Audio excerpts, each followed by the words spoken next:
नमस्कार, आप देख रहे हैं न्यूज़ इंडिया 22। मैं रविंद्र कुमार और आज हम पहुंचे हैं ग्रेटर फरीदाबाद के गांव फरीदपुर और काफ़ी संख्या में लोग भीषण गर्मी में सड़क पर खड़े हैं।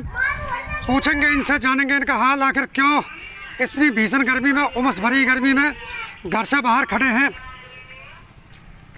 जी सर, नमस्कार। नमस्कार जी। क्या समस्या है, किस लिए सड़क पर आना हुआ? सर 2 तारीख का ट्रांसफार्मर फूका हुआ है ये हमारा। हेलो। और उसी दिन हमने इत्तला कर दिया एसडीओ साहब को, फोरमैन को, हमारे जो यहाँ लगते हैं, हमने व्हाट्सअप किया था मैसेज, ये रहा, उसकी हमने डिटेल भी है हमारे पास। ये ट्रांसफार्मर और ये 3 अगस्त को हमने इसकी कंप्लेंट कर दी है। हाँ जी।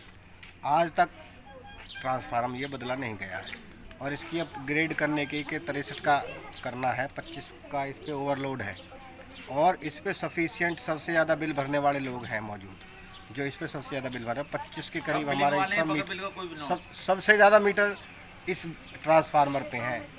तो हमारी रिक्वेस्ट एसडीओ साहब से ये भी थी कि 63 का हो जाए, लेकिन 63 का तो छोड़ो, ये 25 का ही नहीं आया। 1 महीना हो गया। हमने नागर साहब के पीए हैं सुरजीत बैसला जी, उनसे भी फ़ोन करवाया।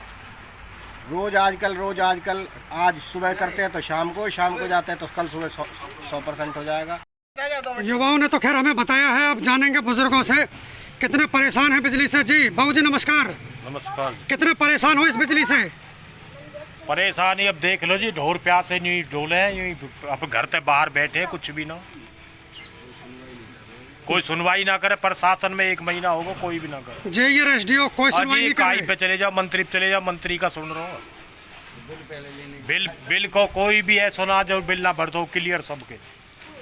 जबकि लोगों के टैक्स की बदौलत ही, चाहे वो जेई हो, चाहे एसडीओ हो, कोई भी कर्मचारी हो, जो तनख्वाह मिलती है ये इन लोगों की सेवा, जनता की सेवा करने के लिए मिलती है। और आज ये लोग 1 महीने से परेशान हैं इतनी भीषण गर्मी में। इस उमस भरी गर्मी में कैसे आखिर ये लोग रह रहे हैं, इनकी पीड़ा केवल यही जान सकते हैं, यही व्यक्त कर सकते हैं। जिसको दुख होता है पता उसी को चलता है। जैसा कि इन्होंने बताया है, 3 अगस्त को कंप्लेंट दी है, 3 अगस्त के बाद अभी तक कोई कार्रवाई नहीं हुई है। जेई मौके पर नहीं आया कभी देखने के लिए? ना जेई आया, ना एसडीओ आया। लाइनमैन तो आया ही ना, लाइनमैन भी देखने के लिए नहीं आया। उसको भी फ़ोन करके इत्तला कर दिया, उसने कह दिया फ़ोटो खींच के भेज दो। हमने फ़ोटो खींच के जब आप एसडीओ से मिले थे तो उसने ये नहीं कहा कि स्टॉक में है या नहीं है? उन्होंने कहा स्टॉक में नहीं है और ट्रांसफार्मर उनके पास नहीं है। ट्रांसफार्मर नहीं है। हमसे ये कहा गया कि खेड़ी कला फीडर में 80 से 100 ट्रांसफार्मर है जो फूके हुए हैं, है ही नहीं, कहाँ से लगा दें। नागर साहब के पास गए, उनके पीए साहब से फ़ोन करवाया, तो उनको भी यही जवाब मिला। हम तो चलो एक आम व्यक्ति हैं, वो नागर साहब के पीए की ना सुन रहे जी। उन्होंने कई बार हमारे सामने खुद फ़ोन कहा, जब करते हैं, जब कह देते हैं कि कल धर जाएगा जी या शाम तक धर जाएगा ज़रूर, और आज ठीक करवा देंगे, अब तक नहीं हुआ कुछ भी। यदि यही रवैया रहा तो सरकार को सोचना पड़ेगा कि लोग आगे परेशान हैं तो आगे क्या कदम उठाने वाले हैं।